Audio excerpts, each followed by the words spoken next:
Bismillahirrahmanirrahiim. Kulan wacan oo wanaagsan daawadayaal, waxa aad ku soo dhawaataan barnaamijyadeena qodobada ugu waaweyn ee aan daawadayaal ku soo qaadan doonana. Barnaamijyadeena waxaa ka mid noqonaya Fahad Yaasiin Xaaji Daahir agaasimihii hore ee hay'adda nabad sugidda iyo sirdoonka qaranka ee NISA, iminkana ku magacaaban la taliyaha amniga qaranka ee madaxweynihii hore ee dalka Maxamed Cabdilaahi Farmaajo, oo xog sir ah ka bixiyay qaarijinta kiiska dilka ee Ikraan Tahliil Faarax.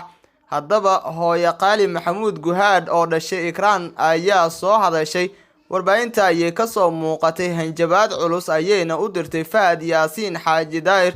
sidoo kale baaq culus ayay u jeedisay beelaha xawaale ee dega magaalada Beledweyne ee xarunta gobolka Hiiraan.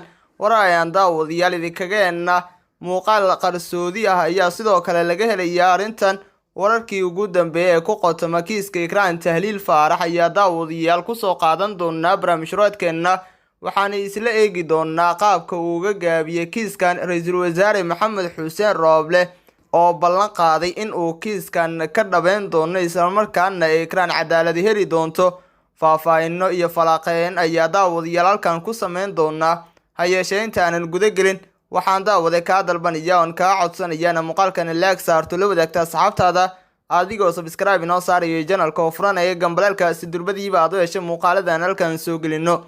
sidoo kale daawade muuqaalka qaybtiisa hoose ee faalada lagu gudbiyo commentiga aragtidaada inagula wadaag. markaana daawade waxaad ku soo dhawaataa qodobadii dulmarkaa soo daawatay oo intaasi ka sii faahfaahsan anigoo ku bilaabaya. Fahad Yaasiin Xaaji Daahir agaasimihii hore ee hay'adda nabad sugidda iyo sirdoonka qaranka ee NISA, iminkana ku magacaaban xilka la taliyaha amniga qaranka ee madaxweynihii hore ee dalka Maxamed Cabdilaahi Farmaajo, ayaa xog sir ah waxa uu ka bixiyay qaarijinta kiiska dilka ah ee Ikraan Tahliil Faarax. Ikraan waxay ahayd gabar ka tirsaneyd hay'adda NISA. dilkeeda ama afduubkeeda ayaa soo ifbaxay 26 Juun ee sanadkii hore 2021 kadib ka gadaal markii gurigeeda lagala baxsaday gaari.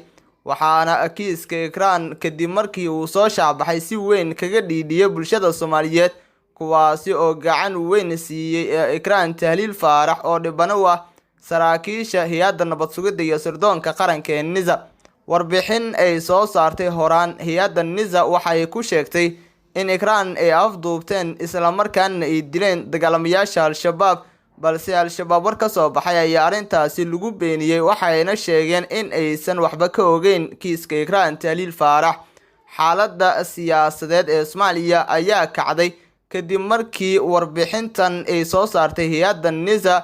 ra'iisul wasaare Maxamed Xuseen Rooble ayaa xilka qaadis waxa uu ku sameeyay agaasimihii hay'adda Fahad Yaasiin Xaaji Daahir, isagoo xilligaasi u qabtay agaasimaha in uu 24 saacadood gudahooda ku soo bandhigo warbixin dhammaystiran oo ku aadan kiiska Ikraan Tahliil Faarax. ha yeeshee wax walba waxay isbedeleen markii Fahad uu soo saaray warqad oo uusan ku qancin ra'iisul wasaare Rooble. warqadaasi daraadeed ayaa waxa ay keentay in ra'iisul wasaare Maxamed Xuseen Rooble uu xilka qaadis ku sameeyo agaasimihii hore ee hay'adda nabad sugidda iyo sirdoonka qaranka ee NISA Fahad Yaasiin Xaaji Daahir. khilaaf culus oo siyaasi ah ayaa soo kala dhexgalay madaxweynihii hore ee dalka Farmaajo iyo sidoo kale ra'iisul wasaarihiisa. khilaafkaas ayaa waxa uu muuqday mid markaasi ku qotomay kiiska Ikraan Tahliil Faarax. madaxweyne Maxamed Cabdilaahi Farmaajo oo muddaxileedkiisu dhamaaday 8 February ee sanadkii hore 2021 ayaa waxa uu gaashaan ama garabba u ahaa Fahad iyo sidoo kaleba shakhsiyaadka kale ee ku eedeysan kiiska dilka ah ee Ikraan Tahliil Faarax. waxa uuna mar walba madaxweynihii hore ee dalka doonayay in ay markaasi shakhsiyaadkan ka baxsadaan gacanta cadaaladda, sida ay tibaaxayaan dadka falaqeeya ama u dhunduleela arrimaha siyaasadda Soomaaliya. ra'iisul wasaare Maxamed Xuseen Rooble oo kulamo kala duwan la qaatay hooyo Qaali Maxamuud Guhaad iyo sidoo kaleba xubno kale oo ka tirsan qoyska Ikraan Tahliil Faarax ee ka dhalatay, ayaa waxa uu wacad ku maray ama uu markaasi ballan qaaday in uu cadaalad u raadinayo isla markaana ay cadaalad helayso Ikraan Tahliil Faarax oo ku maqan gacanta hay'adda nabad sugidda iyo sirdoonka qaranka ee NISA. Fahad Yaasiin Xaaji Daahir oo iminka ku magacaaban la taliyaha amniga qaranka ee madaxweynihii hore ee dalka Maxamed Cabdilaahi Farmaajo ayaa waxa uu xog sir ah markan ka bixinaya kiiska dilka ah ee Ikraan Tahliil Faarax. Fahad Yaasiin ayaa eedeysana ah, waxa uuna markan doonayaa in uu ka baxsado gacanta cadaaladda isagoo doonaya ama raadinaya kursi xildhibaan. Kursigaasi oo yaala magaalada Beledweyne ee xarunta gobolka Hiiraan.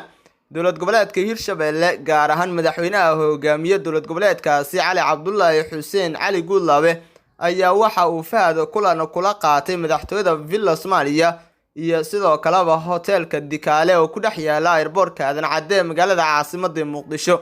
kulankaasi ayaa lagu gorfeeyay sidii kursiga xildhibaannimo ee uu Fahad doonayo isla markaana yaala magaalada Beledweyne loogu soo wareejin lahaa magaalada Jowhar oo caasimad u ah dowlad goboleedka Hirshabelle si halkaasi loogu soo doorto Fahad Yaasiin Xaaji Daahir.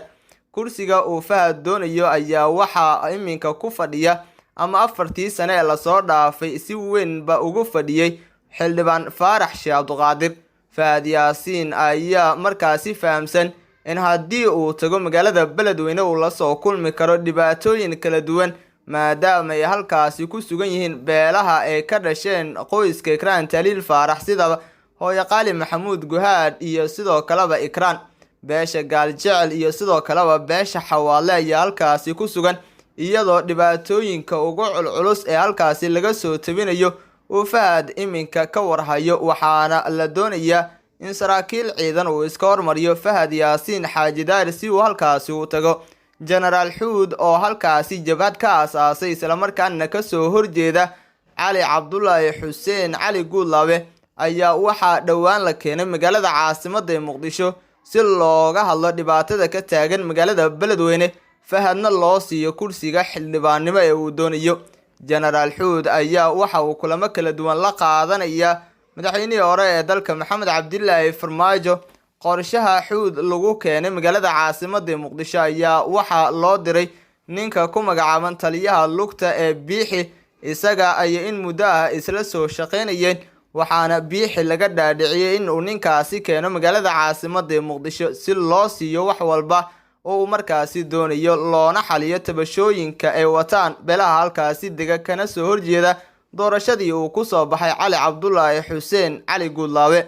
hooyo Qaali Maxamuud Guhaad oo ka soo muuqatay warbaahinta ayaa hanjabaad culus waxay warbaahinta u marisay Fahad Yaasiin Xaaji Daahir, kaasi oo iminka doonaya in uu tago magaalada Beledweyne ee xarunta gobolka Hiiraan. Qaali Maxamuud Guhaad oo ah hooyada dhashay Ikraan Tahliil Faarax oo lagu dhex dilay hay'adda nabad sugidda iyo sirdoonka qaranka ee NISA oo u shaqeynaysay 4 sano ayaa mar kale waxa ay ka hadashay kiiskaasi dilka.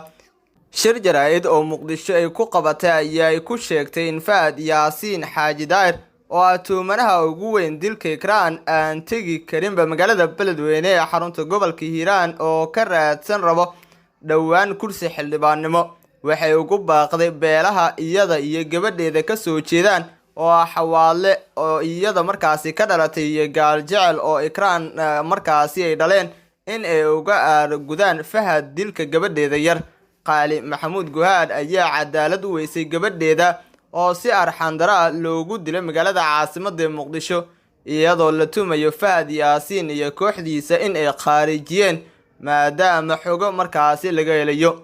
Ra'iisul Wasaare Maxamed Xuseen Rooble oo u ballan qaaday hooyo Qaali in uu raadinayo cadaaladda gabadheeda ayaa markii dambe iska dhaafay dabarodka ama daba orodka uu ku waday markaasi kiiskan markii looga adkaaday dagaalkii Farmaajo.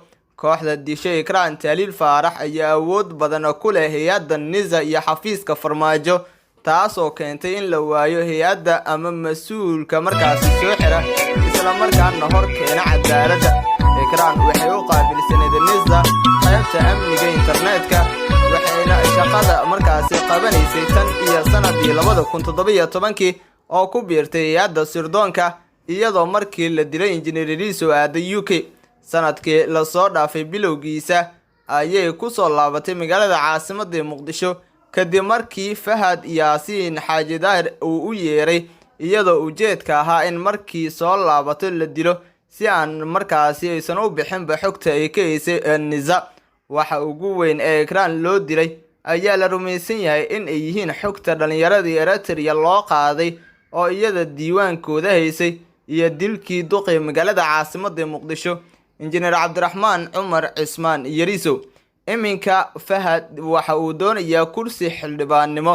Hooyo Qaali Maxamuud Guhaad oo ka soo muuqatay warbaahintana waxa ay ugu baaqday beelaha iyadu ay ka dhalatay iyo sidoo kaleba beesha ay gabadheeda ka dhalatay oo wada dega magaalada Beledweyne in uusan halkaasi tagi karin agaasimihii hore Nisa Fahad Yaasiin Xaaji Daahir, iminkana ah la taliyaha amniga qaranka ee madaxweynihii hore ee dalka Maxamed Cabdilaahi Farmaajo.